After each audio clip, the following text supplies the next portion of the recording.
Welcome to episode 3 of Road to $1 Million Net Worth. This is where I walk you through the exact investing decisions I'm making every single month, how my net worth is growing, and the mindset behind every move. So if you want to build long-term wealth in a simple and disciplined way, then you're in the right place. Now, before we jump into the video, comment down below what your current net worth goal is. Mine right now is $250,000. So once I get there, I'm hitting kind of a cool milestone, but yeah, go ahead and comment that down below. Let's jump into the video. So breaking down my net worth over the past month, for anyone who has watched the previous two episodes, you already know what this is probably going to look like, but basically I have my portfolio, which is my 401k, my brokerage, and my Roth. And as of the last day of November on the 30th, my portfolio out of all three of those accounts combined was $135,374. Now on top of the portfolio, I do have a rental property and I have about $71,000 of equity. Right now, the main way I'm gaining equity in the house is just by the tenants paying the loan down. So I will not really update this much, maybe once every 6 months, but it's going to be pretty static. And to be honest, same thing with the rest of these accounts. So the $10,000 here, that is in my high yield savings account. That is my emergency fund. And then miscellaneous, that is just random things like I have camera equipment or my car, just kind of random stuff. It's about $5,000 if I were to guess. And then I keep about $3,000 in my checking and savings account. And I do not have any credit card debt. I zero my credit cards every single month. Basically every paycheck, I zero them out. So every couple weeks. So my total net worth, if you add all of this up, is $224,374. Now, if we actually look at that compared to last month, we are up $2,160, which is great, but I invested into my brokerage as well as my 401k $2,945, which means we actually saw a loss over the past month. And that's because I invested more money than my account went up. So we actually saw a loss of $785 or about 0.4%. Now you may look at this and find it a little bit confusing because you're probably thinking, hey man, your portfolio went up $2,160 here, but I did invest more than that, which basically tells me that we saw a slight loss, which is not a big deal. That is very normal. And the main driver of my net worth every single month is going to be my portfolio. So this is going to dive a little bit more in depth into my portfolio in just a second here. But before we do that, if I break down the $224,000 for my total net worth, then 60% of that is in my portfolio, 32-ish% is my home equity, and then the rest is just,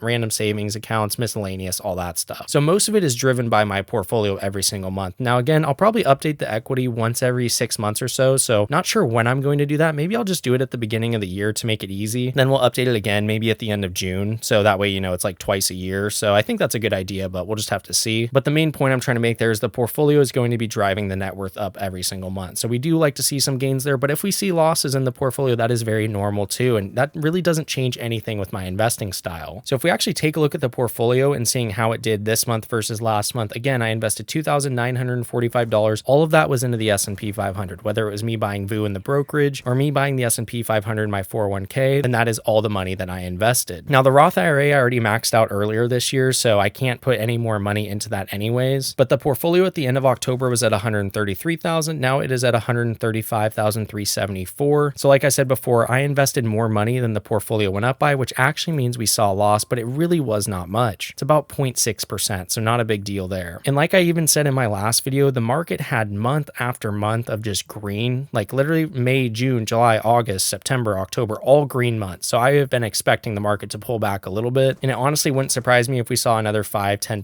pullback in the next couple months, but we'll just have to see. So jumping into my actual holdings and the breakdown of that in my portfolio, like I said before, the portfolio ended the month of November at $135,000, but since then I've gotten paid and the market had a pretty good week. So as of today, when I'm recording this, we are currently at $138,428. Now my portfolio is very simple. It is just 3 ETFs. And as a reminder, an ETF is just a basket of stocks. It is that simple. So 73% of my portfolio is in VU or the S&P 500. I have 18% in SCHD, which is a dividend growth ETF. And then finally 9% into VUG, which is a more tech focused ETF. And one of my goals that I was talking about in the last episode was trying to get my VU position to $100,000. And we have officially crossed that milestone. So I am very excited about that. And one thing I've been thinking about recently, since we are in December, is once January starts up again, then I can invest back into my Roth. So I'm really trying to think about, do I want to put all of my money into my Roth into the S&P 500? Should I do a breakdown where it's like, 70% VU, 10% SCHD, 20% VUG? Like what should I do for that breakdown? I've also been considering just putting all of that $7,500 into VUG and just going a lot more tech focused in the Roth. That way the tech bull market that we're seeing right now will have a lot of tax-free gains. That's just the way I view it long term. So not sure what I'm going to do there, but I have been thinking about that a little bit more lately. And overall, I am not stressed in the slightest bit about the market going down. The market could go down 10% in a month and I would not give a shit. I'm still going to be be investing as consistently as possible. Now, one thing I did want to talk about in this video is my current savings rate and investing rate, as well as just my goal for how much I want to invest this year. So my investing goal for this year was $40,000. We are going to come up short of that 100%, but I do think we're definitely going to cross that $30,000 mark, because on average, I've invested about $2,700 a month this year. And if you were to annualize that, that would be $32,000 a year. Like I said in previous videos, my income is $140,000 a year, but my base salary is $120,000. So I don't get the bonus until next year. So basically taking that $32,000, dividing it by the $120,000, that gives me a savings rate of 27%, which is pretty solid. I'm very happy with that, but I would like to improve that if I can. I'd like to get that up to 30%. And the main way of me doing that is being a lot more thoughtful when it comes to my expenses. That's something I do want to put an emphasis on over the next, I'd say 1, 2, 3 months, is tracking my expenses a lot more. Not necessarily tracking every single transaction, but just tracking different categories of my spending to basically see where my spending is going a little bit higher than I would want it to be. And the more that I'm on top of my spending, the more money I'm going to have left over to invest. So that's the main way I'm looking at that. But still, 27% savings rate, I'm pretty happy with. And although we're not going to hit that $40,000 goal this year, we're definitely crossing that $30K mark, which is pretty exciting. And then I think next year we'll set it to $40,000 again. And I do think we have a better chance next year, and I'll talk about that in a future video. But one thing I did want to say is that the reason that savings rate is so important is because if you can hold your savings rate around a certain percentage, so let's say it's 20% of your income, and I'm looking at gross income, not your take-home pay. If you can keep it at 20% every time you get a new job or you get promoted or you make more money, as long as it stays at, that same percentage, then you're going to be investing more and more. Because let's say you're at 20% and you make 100K, then that would mean you're investing $20,000. But let's say you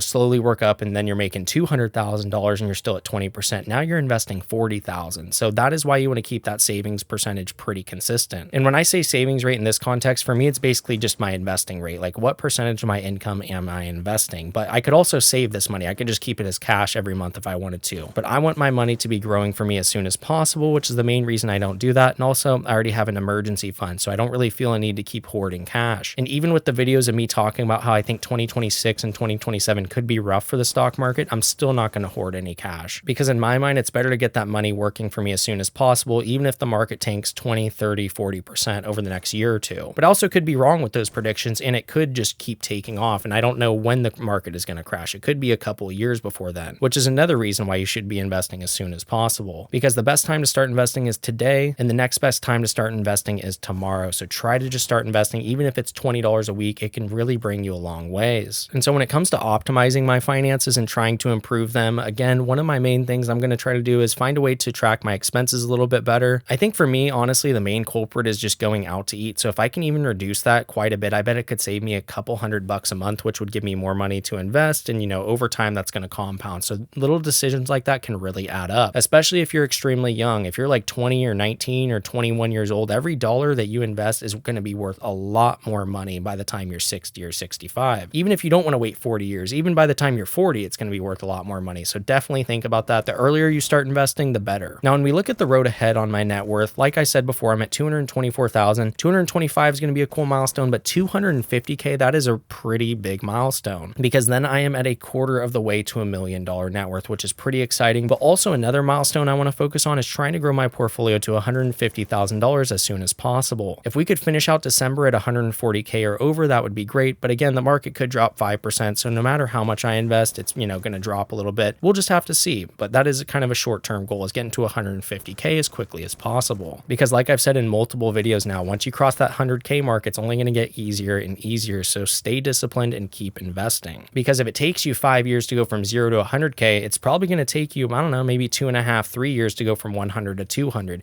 And then 200 to 300K is going to take even shorter amounts of time. So just keep investing super consistently and try to invest as much as possible. And long term, you will be thanking yourself. I can almost guarantee it. Now, before we hop off this video, I did want to mention, if you guys want to join the Discord community and, just interact with like-minded investors, guys that are in their 20s, really trying to just get their shit together and build wealth long term, definitely join that. It's a pretty fun community. So with that being said, that is it for me. I hope you guys enjoyed the video. If you did, drop a like down below, hit that subscribe button. I'll see you in the next one. Peace.